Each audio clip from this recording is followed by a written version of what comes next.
And Lori, first off, I believe you're a history major and an English major. Yes. What are your career goals with that?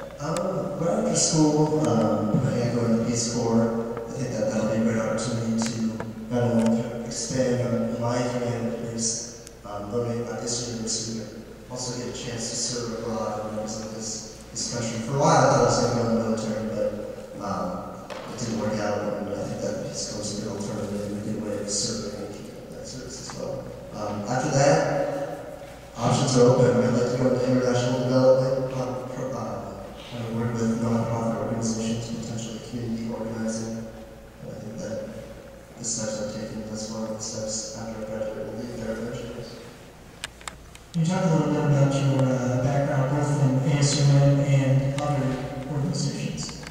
When I came to the university, I wasn't too involved coming in from high school. I got heavily involved with Harper Smith Residents Association.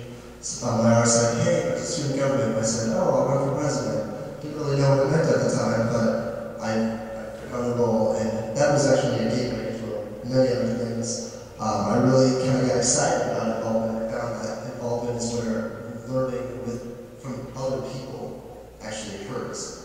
We get caught up in the classroom a lot of times. I thrust myself into the Residence Hall Association, was a senator in that, actually worked with Corey, and Sarah as well there.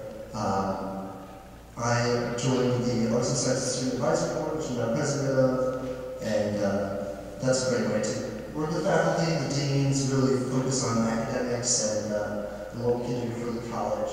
And more than anything, I think the biggest impact is the Cornhusker Marching Band. You have to be a team player there, and to get the chance to represent this university and this state in the entire country is something that I'll never forget and I'll never take for granted. And that's a privilege to wear that uniform. Yeah, that's a little bit about my involvement in this. And you said if you're involved in good learning, what are some of the biggest lessons learned from those extracurricular activities? I think listening to people is the biggest thing I've learned. When you listen, not only to faculty, when you listen to people around you, that's how you make good leadership. And I think that's enabled me to take on leadership roles in the organization I've been in, whether it be HSSRA or whether it be the student body president. The students will know that I will listen to them and we'll make decisions collectively. That's part of what linear leadership is, and I think that that's how we run our campaign so far, a true coalition where everybody stays as equal as the next, and I think that's what makes a good leader. What do you hope to be the lasting achievement of your administration?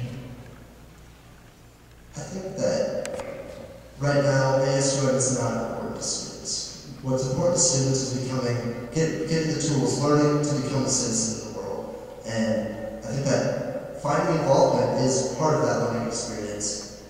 And my lasting goal would be for people to see ASUN as a very, very positive thing, to get that learning that'll excel an individual in the global environment, and to make ASUN something that kids want to be part of, and that they know what's going on. And I think I came in not knowing that. I came in naive to the involvement that surrounded me, and if we can have students leave the university with a better idea of the involvement and what ASUN can do for you, then that's the biggest thing I do. My phone's actually ringing. I should probably take this back up before the interview. I'm fired, so. Otherwise, what would you say your strengths are, how can you use them as ASUN president? I think my strengths are definitely, I don't want to believe in the point, but I listen to other people. Aside from that, I think positivity.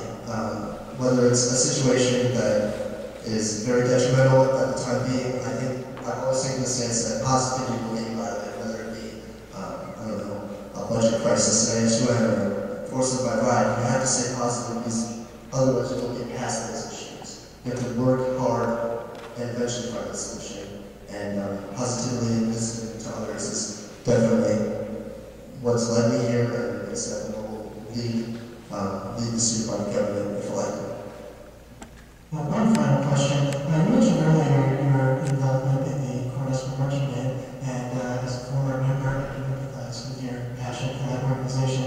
But I also know how much time that takes up, and it sounds like you're also extensively involved elsewhere on campus. How do you plan to organize your time and all your involvements to make room for a student president? I think the first thing is to cut back on other involvements. I think that my previous involvement has led me. It's not the logical next step, but it's a call that we kind of yielded to. And I think that giving up involvement is not something to frown upon. I think that I want to dedicate myself as much as I can to the job. I've spoken with the current president. I know the time it takes, and I've dedicated my time to a multitude of organizations elsewhere, and I think that if I can bring that dedication to one position in ASUN, I think that that'll speak for itself, and bring that student voice, whether it be in the regents' meetings and influence what they can do for us, or whether it be take ASUN back to the students. I think that will be my dedication to this. And I think that going back to marching band,